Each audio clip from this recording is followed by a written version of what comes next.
की अमानत सीनों में है हमारे, आशा नहीं मिटाना नामो निशा हमारा। দীর্ঘদিন জেলে রাখলো, অত্যাচার করলো, আমাদেরকে না, একজন মহিলাকে, বিশ্বের একজন মহিলা, কোরআনে হাফেজ, 18টা ডিগ্রি আছে তার, ডক্টরেট ডিগ্রি। এই মহিলাকে আমেরিকা গ্রেফতার করলো। অপরাধ কি? পুলিশের রাইফেল ছিনতাই করে 2 পুলিশকে গুলি করে মেরে ফেলছে। এই মহিলাকে চরম অত্যাচার করা হলো। কি সুন্দরী যুবতী নারী ছিল, অত্যাচার করে করে একেবারে তার চোখ পর্যন্ত খোলার শক্তি নাই। এবারে তাকে আদালতে হাজির করা হলো হুইল চেয়ারে করে, চোখ দুটো বন্ধ, নড়াচড়া করছে না।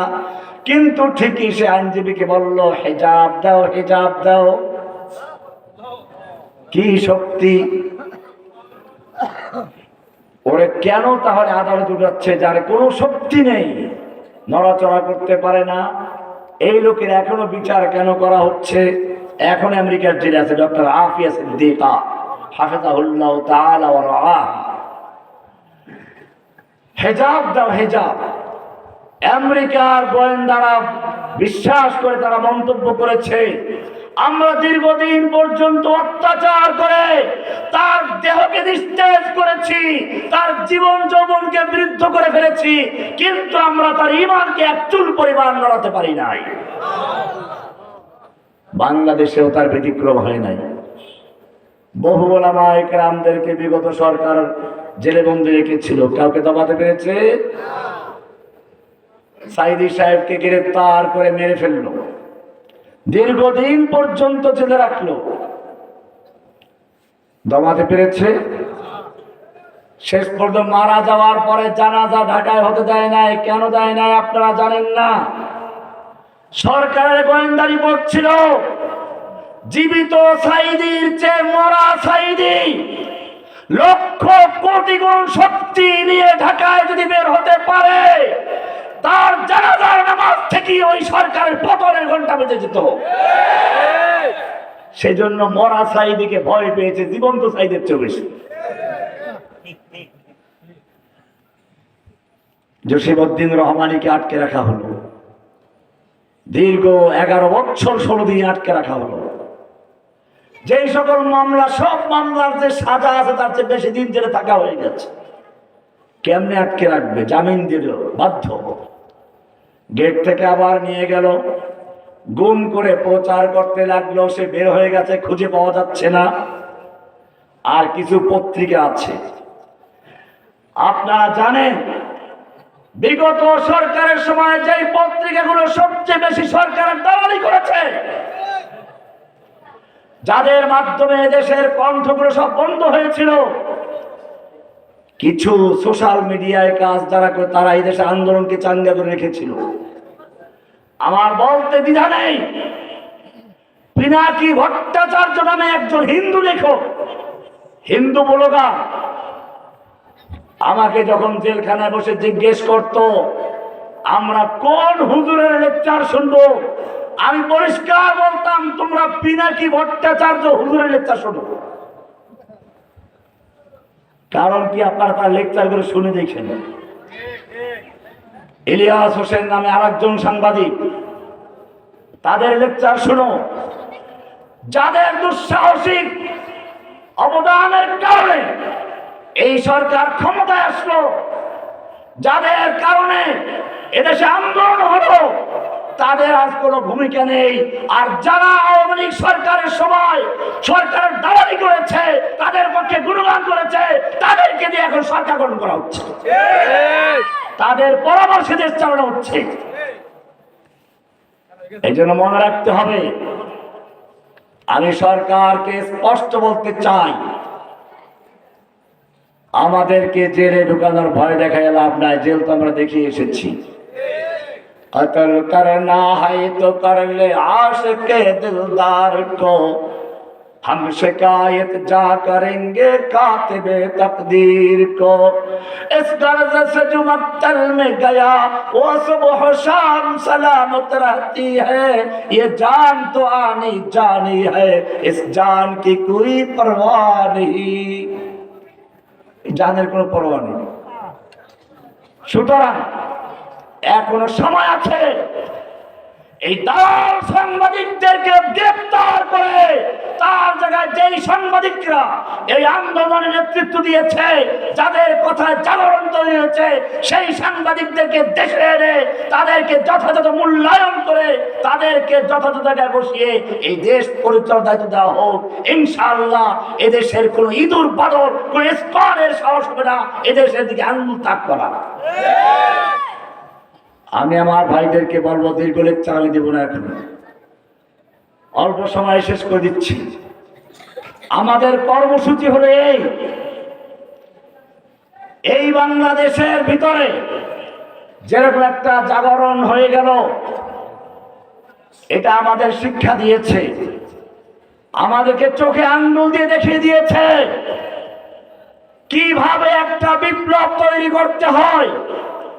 আমাদের কাজ হচ্ছে এখন এদেশের প্রত্যেকটা মানুষের মুখের অন্তরের ভিতরে তাওহীদের বীজ রোপণ করে দেওয়া, ঈমানের চেতনা তৈরি করে দেওয়া, আল্লাহ রাসূলের ভালোবাসা তৈরি করে দেওয়া, এবং তার বিরুদ্ধে যারা কাজ করে তাদের বিরুদ্ধে সোচ্চার হওয়া, এবং গ্রামে গঞ্জে সব জায়গার থেকে একটা বিপ্লব তৈরি করা। সেই বিপ্লব করতে গিয়ে বাধা আসবে।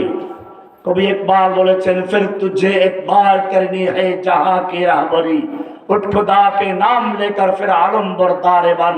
হে যুবকেরা, আবার তোমাদেরকে বিশ্বের নেতৃত্বের জন্য ময়দানে ঝাঁপিয়ে পড়তে হবে। জেনে রাখো, তোমরা খালিদ বিন ওয়ালিদ, মুহাম্মদ বিন কাসেম, তারেক বিন জিয়াদের উত্তরসূরি, তোমরা কোনো শিয়াদের বাচ্চা নও, তোমরা বানরের বাচ্চাও নও। দেখেন না বিগত সরকার চাইছিল কি, সব বানরের বাচ্চা বানিয়ে জঙ্গলে নীরবে থাকো আর ওনারা দেশ পরিচালনা করবে। বানরের বাচ্চা আমরা না, বানরের বাচ্চা তোরা। এটা কোরআনই আছে, আর বলতে গেলে আবার আরেক দিক যেতে হচ্ছে। কোরআনে স্পষ্ট আয়াত আছে যে বানরের বাচ্চা ঠিকই আছে, দলিল নেবেন। আর রহমান আল্লামাল কোরআন খলাকাল ইনসান। আল্লাহ তাআলা বলছেন আর রহমান কার নাম? আল্লামাল কোরআন, শিক্ষা দিয়েছেন কোরআন। খলাকাল ইনসান, সৃষ্টি করেছেন মানুষ। শিক্ষা দিয়েছেন কোরআন, সৃষ্টি করেছেন উল্টো হয়ে গেল না? আমরা তো দেখি দুনিয়াতে সৃষ্টি হয়েছে আমরা আগে, তারপরে মক্তবে গিয়ে হুজুরের পিঠি খেয়েছি, কোরআন শিখেছি। রব্বুল আলামিন তুমি উল্টা কেন বললে? আল্লাহ বলছেন না, উল্টা বলি নাই। ওই যে দেখো না, ঢাকা বিশ্ববিদ্যালয় থেকে সর্বোচ্চ ডিগ্রি নিয়ে বের হয়ে পয়লা বৈশাখ আসলে বাঘের মুখোশ, ভল্লুকের মুখোশ, ভুতুম পেঁচার মুখোশ ইত্যাদি পরে তারা উল্লু বল্লু বাদর হয়ে বের হয়ে আসে। ওরা শিখাচ্ছে যে আমরা যত বড় শিক্ষিত হই আমরা আসলে মানুষ না। কোরআন বলছে আর রহমান আল্লামাল কোরআন, কেন মানুষ নয়?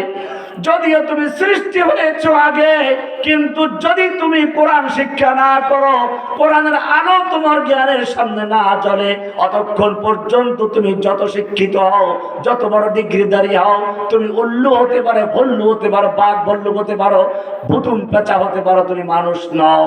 আর রহমান আল্লামাল কোরআন, কোরআন শিক্ষা দিয়েছেন, তারপরে খলাকাল ইনসান, মানুষ সৃষ্টি হয়েছেন। আর যতক্ষণ পর্যন্ত কোরআন শিক্ষা না করে ততক্ষণ পর্যন্ত সে মাদের বাচ্চা হতে পারে, সমস্যা নাই। কাজে বোঝা গেল ওরা আসলেই কি, কেন ওরা কোরআনের আলো ওদের কানে পৌঁছে নাই, ওদের জ্ঞানের চোখের সামনে জ্বলে নাই। অবশ্য এখন আর সে পরিবেশ নেই। এখন বিশ্ববিদ্যালয়গুলোতেও ছেলেরা কোরআন পড়ে, আলেম ওলামাদের বক্তব্য শুনে, এবং তাদের জ্ঞান চোখের সামনে কোরআনের আলো জ্বলেছে, যার ফলে এখন দেখা যায় যে কোনো আন্দোলনে, নাস্তিক বিরোধী আন্দোলন, হেফাজতে ইসলামের আন্দোলন, সব জায়গায় মাদ্রাসা থেকে, মসজিদ থেকে যেরকম মিছিল বের হয়, ঠিক তেমনি ভাবে স্কুল থেকে, কলেজ থেকে, নটর ডেম ইউনিভার্সিটি পর্যন্ত মিছিল বের হয়, সাবিলুনা সাবিলুনা আল জিহাদ আল জিহাদ। তাকবীর, আল্লাহু আকবার, নারে তাকবীর, আল্লাহু আকবার, সাবিলুল্লাহ সাবিলুল্লাহ, আল জিহাদ, আল জিহাদ, তরিকুনা তরিকুনা, আল জিহাদ, আল জিহাদ, নারে তাকবীর। আল্লাহু আকবার। ভাইরা আমার, আমাদের দুটো কাজ মনে রাখতে হবে। শুধু জনগণের জাগরণ দিয়ে বিপ্লব সফল হয় না। আমরা হেফাজতের সময় দেখেছি লক্ষ লক্ষ মানুষ, প্রায় 20 থেকে 25 লক্ষ লোক ঢাকা শহরে এসেছিল, কিন্তু টিকতে পারে নাই। রাতের অন্ধকারে যখন 3 দিক থেকে বাতি বন্ধ করে পিটানো শুরু করলো, সব একদিকে পালাতে বাধ্য হলো, কারণ হাতে কোনো অস্ত্র ছিল না। অপরদিকে আমাদের কিছু ভাইয়েরা কিছু কাজ করেছে শুধু অস্ত্র দিয়ে, তারাও সফল হতে পারে নাই। কাজে তোমাদের মনে রাখতে হবে, একদিকে তোমাদের কাজ হচ্ছে একটা বিপ্লব তৈরি করে দেওয়া। লাকাদ আরসালনা রুসুলানা বিল বাইয়িনাতি ওয়া আনজালনা মাআহুল কিতাবা ওয়াল মিজান লিয়াকুমান নাস বিল কিসত, এই আয়াতের আলোকে। আর সেটাকে বাধা দেওয়ার জন্য যখন আসবে, তখন দ্বিতীয়টা আসবে আনজালনাল হাদিদ ফিহি বাসুন শাদীদ, যেটাই আন্দোলন হয়েছে। সব আন্দোলনের চিত্র একই, একটা গণবিপ্লব তৈরি করতে হবে। সেজন্য তোমাদেরকে এখন থেকে তৈরি হতে হবে। মনে রাখতে হবে, আগামী বিপ্লব হবে ইসলামের বিজয় বিপ্লব। আগামী বিপ্লব হবে ইনশাআল্লাহ বাংলাদেশের সব জায়গা থেকে, বাংলাদেশের মসজিদ থেকে এমন একটা আন্দোলন তৈরি হোক, যাতে করে সংসদ ভবনে গিয়ে, বাংলাদেশের আদালতগুলোতে গিয়ে ইসলামের কথা উদ্দিন করা যায়। सबक पर फिर सदाकत का, अदालत का, शजाअत का लिया जाएगा काम तुझसे दुनिया के इमामत का। आखिर दावाना अल्हम्दुलिल्लाहि रब्बिल आलमीन। अस्सलामु अलैकुम व रहमतुल्लाहि व बरकातुहू। सुब्हानल्लाहि बिहम्दिही, सुब्हानकल्लाहुम्मा व बिहम्दिका, अशहदु अल्ला इलाहा इल्ला अंता, अस्तगफिरुका व अतूबु इलैक।